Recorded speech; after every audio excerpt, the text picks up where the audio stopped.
소요가 그침에 바울은 제자들을 불러 권한 후에 작별하고 떠나 마게도냐로 가니라.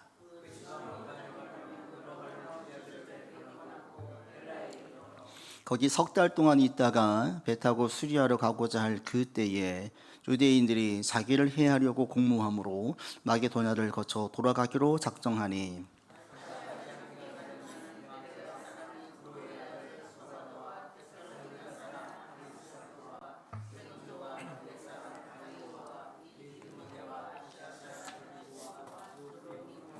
그들은 먼저 가서 드로아에서 우리를 기다리더라.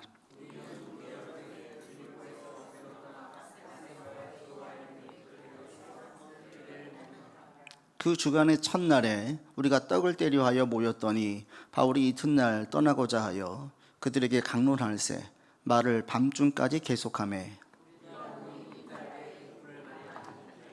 유두고라는 청년이 창에 걸터 앉아 있다가 깊이 졸더니 바울이 강론하기를 더 오래 하며 소름을 이기지 못하여 3층에서 떨어지거늘 일으켜 보니 죽었는지라.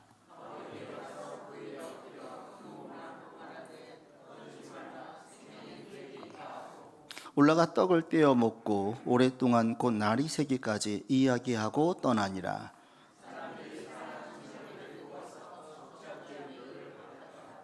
아멘.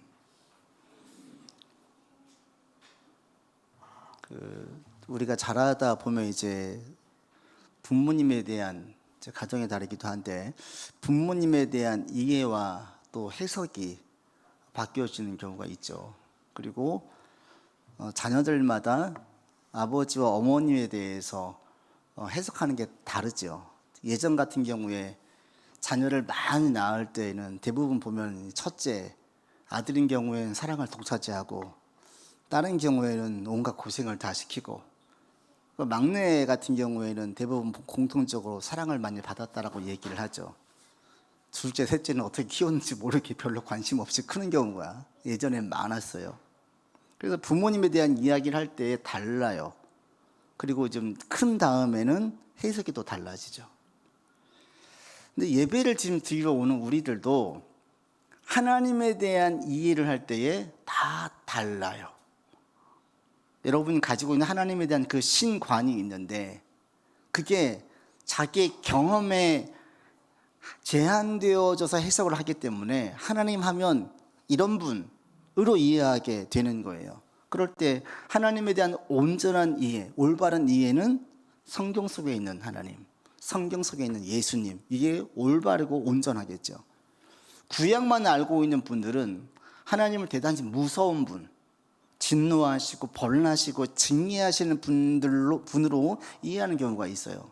구약에 보면 많이 벌하시고 징계하시고 죽이는 경우가 있어서 하나님은 대단히 무서운 분으로 이해하는 분들이 있어요. 그런데 하나님은 어떤 분이시냐? 가장 하나님에 대해서 본 마음을 잘 보여주는 게 예수님께서 비유로 드신 탕자의 비유예요. 탕자의 비유. 하나님은 원래 어떤 분이시냐면 벌나고 징계하시는 분이 아니라 탕자의 비유에서 하나님이 어떤 분이신지를 예수님께서 그대로 보여주시는 거예요. 탕자의 비유 보면은 그 두 아들이 있죠.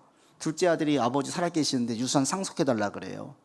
재산 반절 가지고 나가서 다 써요. 허랑방탕하게 다 쓴 다음에 이러다 내가 죽겠구나 싶어가지고 내가 아버지 집에 가가지고 그냥 차라리 노예로 살아야 되겠다, 종으로 살아야 되겠다, 그런 마음으로 집에 돌아오죠. 그때 아버지가 어떻게 해요?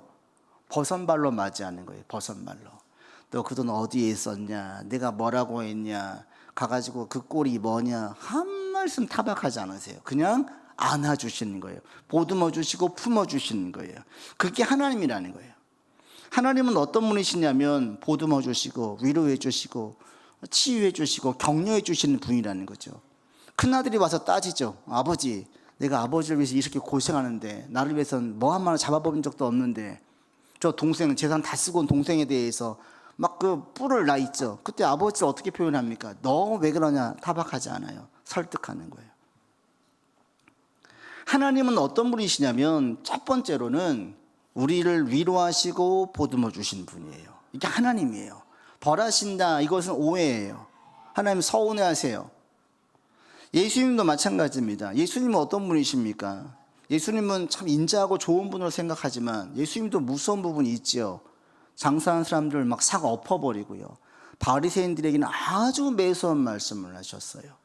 그런 모습을 보면은 매우 매섭고 좀 매몰차하게까지 해요. 면박을 앞에서 주기도 하고. 그런데 예수님도 하나님과 똑같아요.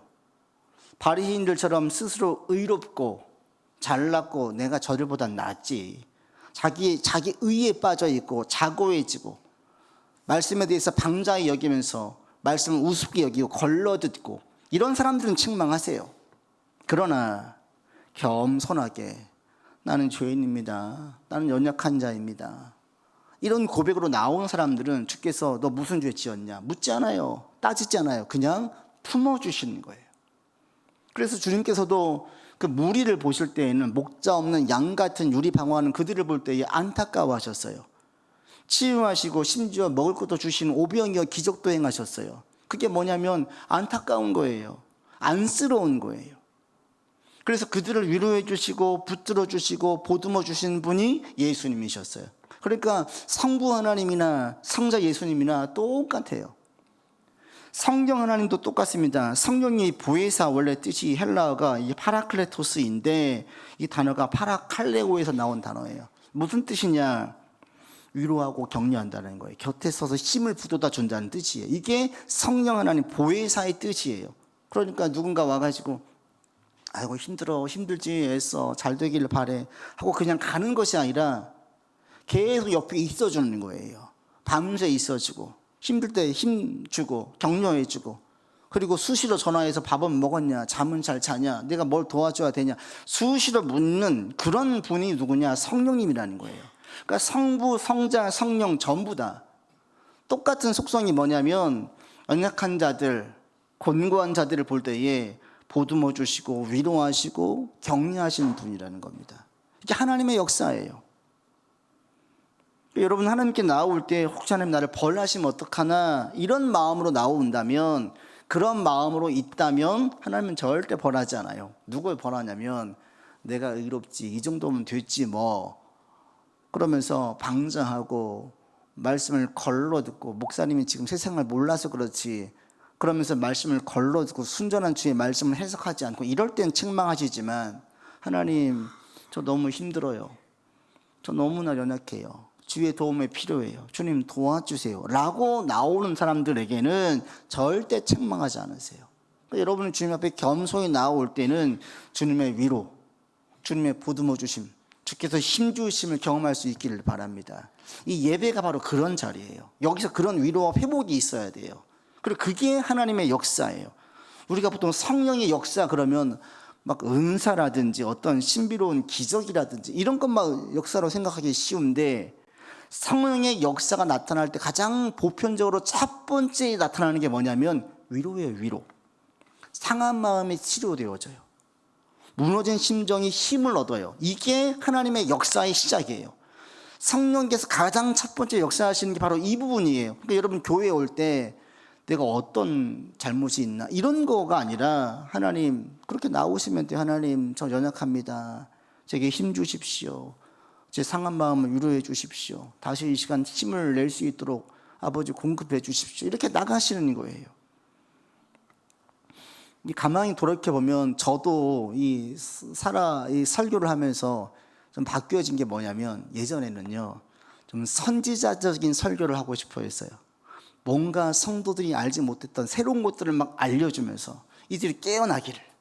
그런데 이제 조금 시간이 지나다 보니까 설교가 어떻게 가야 되느냐, 교훈하고 깨우치는 자리가 아니라 하나님의 은혜와 위로와 역사를 경험하는 자리예요. 그런 걸 좀 많이 느끼게 하면 좋겠고, 이게 정말 주님의 첫 번째로 보편적인 사역이 되어야 되겠구나, 이 생각을 참 많이 하게 돼요. 그래서 어떻게 하면 막 새로운 좀 소위 신박한 이런 게 아니라 대단히 보편적이지만 우리 성도들에게 분명하게 공감되어지고 힘을 얻을 수 있는 그런 메시지가 진짜 좋은 메시지겠구나라는 생각들로 좀 바뀌어졌어요. 성부, 성자, 성령님께서 전부 같은 메시지이기 때문에 겸손하게 여기저기 세상에 치여서 힘들고 있는 자들에게는 주님께서 책망하지 않아요. 그냥 보듬어 주세요. 이 시간 주님의 그 보듬어 주심과 위로하심 여러분들 가운데 있기를 바랍니다. 내가 힘들어요. 그럼 주님께 그냥 아뢰면 돼요. 주님, 저 힘들어요. 도와주세요. 도와주세요. 도와주시는 분이에요. 네가 이런 죄를 지었으니까 너 아니야. 매몰차게 하지 않으세요. 겸손하게 나온 사람들은 다 붙잡아 주세요. 그래서 하나님의 큰 역사는 첫 번째 사인이 뭐냐면 이런 위로와 격려예요. 오늘 본문에 보시면 여러분 1절, 이 에베소에서 큰 소유가 있고 난 다음에 그 소유가 지나갔죠. 그 다음 바울이 뭘 했느냐. 1절 같이 읽겠습니다. 소유가 그침에 바울은 제자들을 불러 권한 후에 작별하고 뭐 했습니까? 권했어요. 2절도 보십시오. 같이 읽습니다. 그 지방으로 다녀가며 여러 말로 제자들에게 권하고 권했어요. 이 권하다는 말이 파라칼레오, 아까 얘기했던 보혜사 성령님의 그 단어의 시작이에요. 그러니까 여기서 권했다는 건 뭐냐면 위로하고 격려하고 힘을 줬다는 거예요. 사도 바울이 선교 제일 좀 복음을 증거할 땐 전도했지만 믿는 자들에게는 가장 많이 한 게 뭐냐면 위로와 격려였어요. 이게 바울이 힘썼던 거예요. 그냥 믿는 자들에게 무슨 막 그 어떤 새로운 신비로운 은사를 경험하게 하는 것이 아니라 바울이 제일 많이 했던 게 뭐냐면 하나님의 위로와 격려였다라는 거예요. 여러분도 이 시간 주님의 위로와 격려가 여러분 가운데 있어지기를 바랍니다. 이들 가운데 왜 이런 위로와 격려를 했느냐? 믿는 게 너무 힘들었거든요. 그 당시에는 예수를 믿는 것 자체가 지금과는 비교가 안 됐어요. 그 당시 사람들에게는 예수 믿는 이 기독교는 매우 소수 종교였고 컬트, 이단으로 여겼어요. 핍박을 받는 게 한두 번이 아니었죠. 그 당시 사람들은 이왕이면 다 웅치만 하고 많은 신을 믿었어요. 그들에게 있는 신과는 전능한 신이 아니었습니다. 신이 맡은 파트들이 다 달랐어요. 그러니까 이왕이면 많은 신을 믿는 게 좋았어요. 바다의 신, 풍요의 신, 다산의 신 다 달라요. 그 신들을 다 믿으면 다 되게 좋으니까 많은 신을 믿는데 어떻게 된 게 기독교인들은 겨우 30대의 청년, 그 예수란 그 한 신만 인간을 신으로 믿고 그 신을 추앙하고 숭배하면서 오직 그분만 믿는다는 거죠. 편협해 보여요. 독단적으로 보여. 기독교가 이상한 종교였어요. 그리고 기독교를 믿는 그들 가운데에서는 사회적으로 볼 때 매우 비주류에 속한 사람들이었어요. 이 비주류의 삶을 각오해야만 했어요. 그 당시에 돈이 있고 능력이 있으면요, 여자 여러 명 두고 남자 여러 명 두고 살았어요. 예수를 믿고는 한 여자와 한 남자와 한 가정을 이룬 거룩함을 지키는 거예요. 이것은 그들 삶에서 맞지 않는 삶이었어요. 거기서 끝났느냐? 모진 그 고초와 고난을 겪고 죽기도 하고 매를 맞기도 하고, 그래서 믿는 것이 너무 힘들었어요. 그럴 때 바울은 그들 가운데 더 잘 믿어라, 다그치지 않아요. 하나님의 위로와 격려를 얘기하는 거예요. 여러분에게도 힘들고 어려워요? 주님께서 우리 가운데 위로하세요. 교만한 자는 책망하시지만 통회하는 자에게는 반드시 위로하시고 힘 주십니다. 이 시간 성령께서 우리 가운데 위로하시고 힘주시는 역사가 있기를 바랍니다.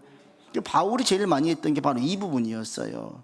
그래서 주님의 위로가 여러분들 가운데 있기를 바라고, 그 위로가 우리 가운데 힘을 주고 또 그 위로가 우리 안에 가득히 서로가 서로에게 함께 힘을 주면서 나갈 수 있게 되기를 바랍니다. 근데 이 바울의 위로, 신앙의 위로와 세상 위로와의 큰 차이가 하나 있어요. 세상의 위로는 종종 막연해요. 별로 도움이 안 돼요. 힘내, 잘 될 거야. 그래, 마음은 고마워. 그런데 진짜 잘 될지 안 될지 확신이 없어요. 그런데 기독교 신앙 안에서의 위로는 확신이 있는 위로예요. 왜? 이 기독교의 이 위로, 신앙의 위로는 데이터가 있어요, 분명히. 제가 지난번에 우연히 그 너튜브에서 거식증에 걸린 분이 그 운동을 통해서 회복되어진 그 영상을 짧은 걸 봤어요. 이 거식증에 걸려가지고 몸무게가 30kg대 초반인 여성분, 그 외국분인데 너무 말랐어요. 정말 뼈밖에 없어요. 근데 너무 말라도 막 여기저기 통증이 심하다는 거예요. 너무 괴로워요. 그래서 이제 의사가 처방이 운동해서 회복하라 해서 운동을 하는데 제대로 운동이 되겠습니까? 조금만 몇 킬로 안 나가는 거 들기도 힘들어하죠. 뭐 울기도 여러 번, 포기하고 싶기도 여러 번. 그럴 때마다 트레이너가 얘기하는 거죠. 아닙니다. 할 수 있습니다. 이겨낼 수 있습니다. 계속 얘기를 해주는 거예요. 근데 그때 그 사람의 위로는 그게 그 사람의 이야기를 듣고 이 여성분이 결국에는 그걸 견디고 이겨내서 그 상황 가운데에서 건강을 찾는 그 영상이었어요. 그거 하나 보고 났더니 이게 또 알고리즘이 잘 돼 있잖아요. 그때부터 이제는 막 몸무게 뚱뚱했던 사람이 빠지면서 건강을 찾는 유튜브 영상도 쭉 막 올라오는 거예요. 서양은 막 150kg 넘어가는 사람들이 엄청 많잖아요. 계속 얘기하는 거예요. 운동하면 됩니다. 할 수 있습니다. 건강을 찾을 수 있습니다. 계속 얘기할 때에 그 얘기를 듣고 건강을 회복하는 분들의 이야기를 많이 봤어요. 영상이 올라온 거예요. 그들의 그 위로와 격려는 거짓입니까? 사실입니까? 확신이 있는 것입니까? 가능성입니까? 확신이에요. 운동을 하면 반드시 좋아져요. 운동을 하면 살이 붙고 근력이 붙어서 건강을 찾아요. 운동을 하면 엄청난 비만 환자들이 살이 빠지면서 건강을 찾아요. 그 고통의 시간, 포기하고 싶은 시간만 견디면 돼요. 그 시기만 이겨내면 건강은 반드시 와요. 이건 확신이에요. 확신에 찬 위로와 격려죠. 기독교인들의 위로와 격려, 바울의 위로와 격려, 하나님과 예수님과 성령님의 위로와 격려는 분명한 확신이 있는 위로와 격려예요. 이미 바울의 삶을 통해서 이런 역사들이 많이 있었습니다. 바울이 주의 나라를 선포하고 말씀으로 나아갈 때 정말 귀신이 쫓겨나가고 병이 치유되어지고 놀라운 하나님의 나라가 임하는 역사가 있었어요. 사회적으로도 엄청난 변화가 주었어요. 제도적인 변화를 가져왔습니다. 종이 자유인과 함께 밥 먹고요. 유대인과 이방인들이 함께 형제라고 부르게 되어지고요. 가정이 회복되어지고요. 이런 역사들이 그들 가운데에 회복되어지는 것, 사회적인 신분과 제도마저도 바뀌어진 역사가 그들 가운데 있었어요. 여자들 리더십을 가져서 교회에서 지도자 역할을 감당하게 되어지고요. 세상에서 할 수 없는 일들이에요.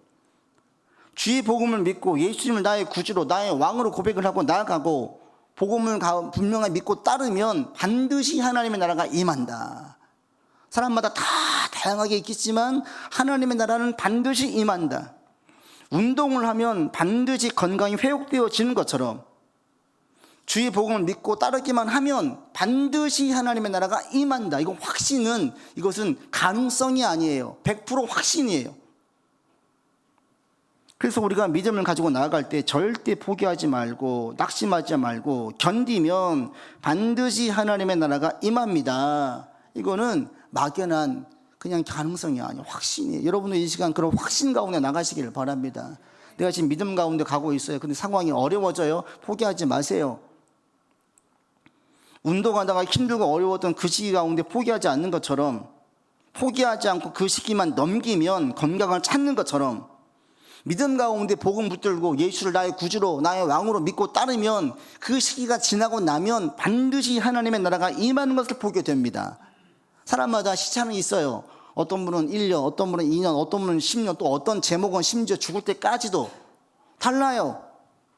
조지밀러 목사님 같은 경우에는 자기가 죽은 이후에 전도했던, 기도했던 제목들이 응답되는 역사도 있었어요. 달라요. 그러나 분명한 사실은 복음 믿고 따라 나가면 반드시 하나님의 나라가 임한다. 하나님의 역사가 있다. 이거예요. 여러분들 이 시간 그 확신 가운데 나갈 수 있기를 바랍니다. 그래서 내가 그 확신 가운데 나가서 결과를 보고 그 결과가 내게 위로가 되고 힘이 되어지고 이것에 근거해서 누군가를 또 위로하고 격려하고 함께 세워져가는, 이게 하나님의 역사가 있는 거예요. 우리 교회 가운데 하나님의 역사가 있을 때 첫 번째 나타나는 사인이 뭐냐면 서로 위로해 주는 거예요. 서로 위로해 주는 거. 서로 막 훈계하는 게 아니라 서로 위로해 주고 격려해 주는 거예요. 오늘 세상에서 훈계하는 사람들은 얼마나 많아요. 위로해 주는 사람들이 없어요. 얼마 전에도 제가 후배 하나, 아주 어린 후배 하나 20년 만에 그 베트남에 있는 후배하고 영상통화를 했는데 한참 얘기하다가 갑자기 얘가 울컥하면서 그러는 거예요. 형님, 오랜만에 제 얘기를 온전히 다 들어주는 사람을 만났네요. 그러는 거예요. 전부 다 사람들은 얘기해보면 다 자기 얘기만 한대요. 남 얘기를 안 들어준대요.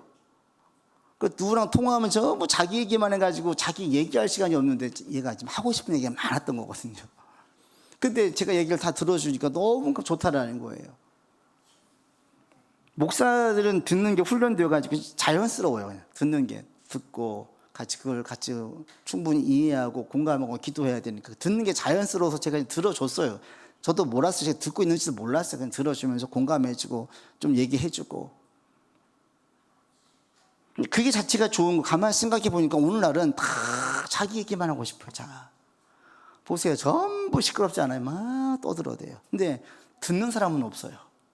공감해 주는 사람은 없어. 다 나 좀 공감해 좀, 나 이해해 줘, 이렇게 이야기하지 공감해 주고 이해해 주는 사람이 없는 거예요. 그러니까 그냥 공감만 해주고 이해만 해줘도 위로가 돼요. 위로가. 여러분도 사람들과 이번 주 한번 그렇게 해보세요. 귀가 두 개고 입이 하나잖아요. 두 마디 듣고 한 마디만 해보세요. 달라져요. 전부 다 말만 해요. 입이 두 개인 것처럼, 귀는 한 개인 것처럼.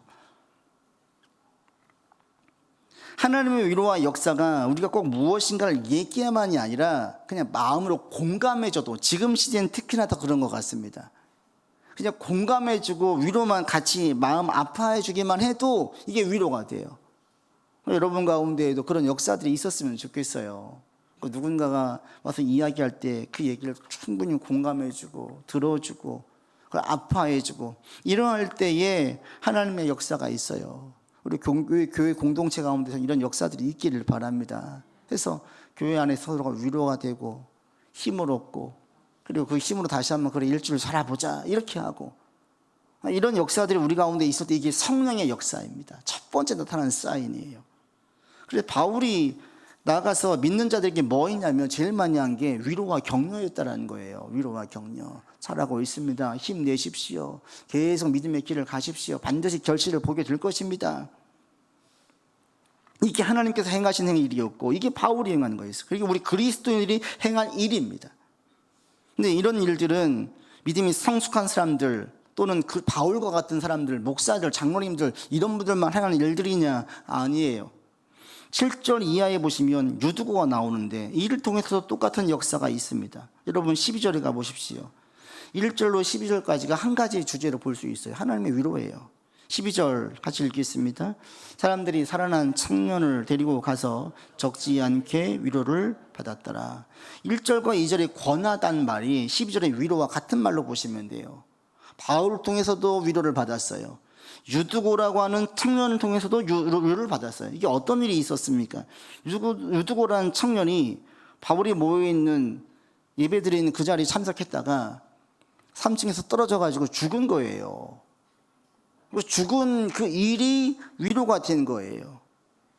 그럴 때 그 당시에 집이, 그 당시 소아시아 지역에서의 그 집 구조는 1층은 출입문이에요.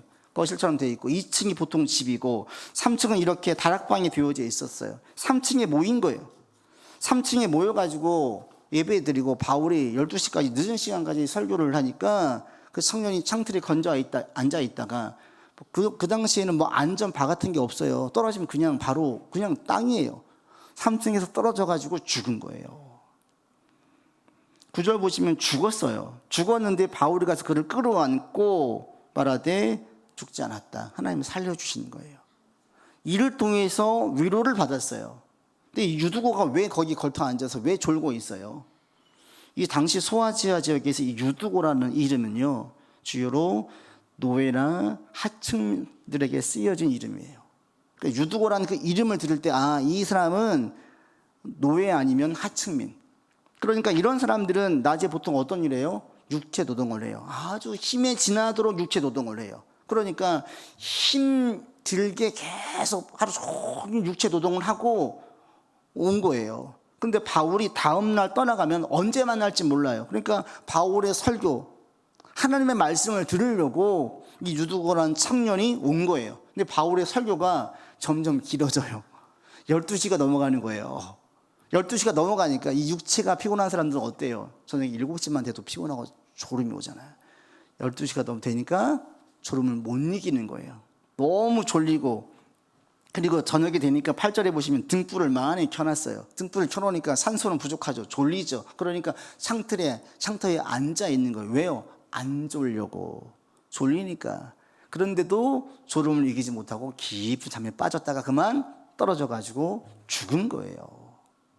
기가 막히죠. 그러니까 이 친구 유두고라는 청년은 영적으로 무딘 게 아니라 말씀을 더 듣고 싶어서 지친 육체를 이끌어 안고 온 거예요. 교회로 왔는데 육체를 못 이겨가지고 졸음에 빠져 있다가 죽은 거예요. 보통 이런 일이 생길 때에 많은 사람들은 어떻게 하냐면 누군가를 원망하거나 정죄하거나 탓을 해요. 여기도 보세요. 만약에 바울에게 첫 번째 탓할 수 있어요. 아니, 설교를 눈치껏 좀 짧게 좀 하시지. 그 다음에 보시잖아요. 밤새 얘기했어요. 11절에 보시면 날 새기까지. 아니, 유두과처럼 몸쓰고 온 친구들 얼마나 피곤하겠습니까? 설교 25분 30분면 됐지 무슨 1시간 2시간 설교를 해요. 좀 보면서 좀 사람들 좀 보면서 좀 해주셔야지. 당신 때문에 죽었잖아요 할 수도 있는 거예요. 유두고는요, 너는 졸리면 집에 와서 잠이나 자지 뭐하러 와가지고 죽어서 여러 사람에게 민폐를 끼치냐 할 수도 있어요. 그리고 거기 있었던 어른들에게는요, 졸고 있는 창틀에 앉아있다 죽으면 떨어지면 죽는데 왜 거기 앉게 내버려 둡니까? 내려오게 하지 할 수도 있잖아요. 저 같으면 거기 걸터 앉지 않을 것 같아요. 겁이 나가지고 차라리 그 옆에 내려와서 앉아있을 것 같은데 너무 졸리니까 걸터 앉은 거예요. 얼마든지 정죄하고 비난하고 누군가를 탓할 수 있어요. 그런데 이런 식으로는 어떤 영적 교훈과 지혜도 없고요, 문제 해결에 아무런 도움도 안 돼요. 혹시 여러분 가운데 그런 모습이 있다면 돌이키시길 바랍니다. 이건 절대 우리 신앙에 유익이 없어요. 어떤 문제가 생길 때 첫 번째, 누구 탓을 하는 사람들, 내 탓을 하거나 다른 사람 탓을 하거나 상황을 탓하거나, 이것은 전혀 신앙에 도움이 안 돼요. 이 상황에서도 탓을 하면 얼마든지 탓할 수가 있어요. 그런데 유두고가 낮에 고된 노동을 하다가 온 것을 다 알아요. 거기 사람들은 다 공동체성이 있기 때문에 다 알아요. 그렇기 때문에 누구 하나 거기 걸터앉은 것을 말하지도 않았고, 다들 사도 바울의 설교에 집중하다 보니까 이 친구가 떨어지는 것도 모르는, 떨어지는 거 나서야 아는 거죠. 퍽 소리가 나겠죠. 바울은 어떻게든 한 번이라도 조금이라도 더 말씀을 전하고 싶었기 때문에 밤새 얘기한 거예요. 왜? 이제 사인이 온 거예요. 언제 다시 만날지 몰라 이들을. 그러니까 자신이 알고 있는 주님에 대해, 말씀에 대해서 힘써 전하고 싶은 거예요. 그런데 결과는 죽음으로 끝났어요. 그런데 바울이 급하게 1층을 내려가 보니까 어떻게 돼요? 죽지 않고 하나님께서 그를 살려주시는 거예요. 여기서 보시면 10절에 바울이 그의 몸을 안았어요. 끌어안았어요. 전 여기서 하나님의 모습을 봐요. 하나님 끌어안은 거예요. 끌어안고 하나님께서 말씀해 주신 거죠. 아니다, 바울아, 살았다, 죽지 않았다, 내가 살린다, 살리신 거예요. 그러자 그 일들이 12절에 보시면 많은 사람들에게 바울처럼 위로를 주는 거예요. 하나님의 역사가 있게 된 거예요. 유두고 청년이 어떤 청년이에요? 믿음이 좋은 청년입니까? 사회적으로 높은 위치에 있는 사람입니까? 아니에요. 한 가지 순수한 마음과 열정으로 주님께 나와왔어요. 더 말씀을 듣고 싶어서. 사회적으로는 하층민에 속해 있었어요. 그럼에도 불구하고 하나님 이를 통해서 바울처럼 역사가 되게 하시는 거예요. 하나님은 어떤 사람을 쓰십니까? 바울 같은 사람들, 목사님, 장로님들만 쓰십니까? 아니에요. 초신자들, 미숙한 사람들, 연약한 사람들, 성경 잘 모르는 사람들도 충분히 쓰십니다. 어떤 사람을 쓰시냐면 순수한 마음과 열정으로 주님께 나온 사람들, 다른 거 필요 없어요. 순수한 마음으로 말씀을 더 배우고 싶은 간절한 열망으로 나와왔어요. 그 가운데 미숙함도 있죠. 걸터앉지 않았으면 괜찮았겠죠. 그런데 자기가 졸으니까 단순한 생각으로 잠을 깨고 싶어서 바람 부는 창터에 앉아 있는 거예요. 그러다가 못 이겨서 떨어져 죽은 거예요. 이 미숙함, 연약함, 부족함이 있지만 이것은 하나님의 위로가 되어진 통으로 또 쓰임받게 된 거예요. 뭘 쓰셨습니까? 순수한 마음과 간절한 열망을 쓰신 거예요. 여러분들 신앙생활 할 때 결과를 보고 하나님의 살아계심 또는 하나님의 사랑 이런 것들 너무나 평가하지 마세요. 정말 중요한 게 뭐냐면 결과에 크게 연연하지 마시고 내가 지금 내 마음의 중심이 하나님께 열심을 내고 있는가, 하나님을 위해서 내가 무엇인가 하려고 지금 고민하고 있고 힘쓰고 있는가, 그러면 결과는 내려놓으세요. 얼마든지 요셉과 같이 노예로 죄수로 있던 사람을 불러서 총리로 세울 수 있어요. 아버지께서 쓰시고자 하면 다 쓰실 수 있는 거예요. 상황은 중요하지 않습니다. 주께서 바꿔주실 수 있습니다. 다 다루실 수 있습니다. 중요한 건 우리의 지금 중심이에요. 내가 주님께 열심을 내고 있느냐, 순수한 마음으로 가고 있느냐, 그러면 주님은 그 모든 걸 통해서 하나님의 위로가 되게 하시고 역사가 되게 하시는 거예요. 그러니까 여러분들 이것들 자꾸 살필 수 있기를 바랍니다. 그래서 여러분들 누구보다도 하나님께 열심을 낼 수 있는 자들 되기를 바랍니다. 그러면 반드시 주님은 그런 사람을 쓰세요. 도리어 다 갖춘 사람을 통해서 한 역사보다도요, 오히려 유두고처럼 부족한 사람을 통해서 쓰신 역사가 훨씬 더 강하게 우리 가운데 하나님의 역사를 보여주게 만들어줍니다. 그래서 없는 사람들, 연약한 사람들, 누가 봐도 너무 힘들어요. 그런데 그런 사람들이 하나님께 열심을 내면 더 많은 사람들이 도전을 받아요. 그러면서 영적으로 위로와 힘을 얻게 되어지는 걸 볼 수가 있습니다. 그리고 이렇게 나갈 때에 하나님의 나라가 점점 확장되어져 가요. 여러분에게 이런 일들이 있기를 바랍니다. 그래서 먼저 우리 주님은 누구예요? 지치고 상한 자들을 안아주시는 분이에요. 여러분, 주님께서 이 시간 우리를 안아주십니다. 보듬어 주십니다. 수고했다 내 딸아, 수고했다 아들아, 품어주세요. 그리고 이 시간 우리 가운데 새 힘을 주세요. 그 주님의 위로를 얻고 새 힘을 얻는 여러분들 되기를 바라고, 위로와 새 힘이 다른 사람에게로 흘러가서 우리의 주변, 우리 공동체 가운데 서로 위로해주고 격려해주는 일들이 우리 안에 많아지기를 바랍니다. 그럴 때 여기에 하나님 나라가 임하는 거고요, 세워져 가는 거예요. 하나님 나라가 확장되어져 가는 거예요.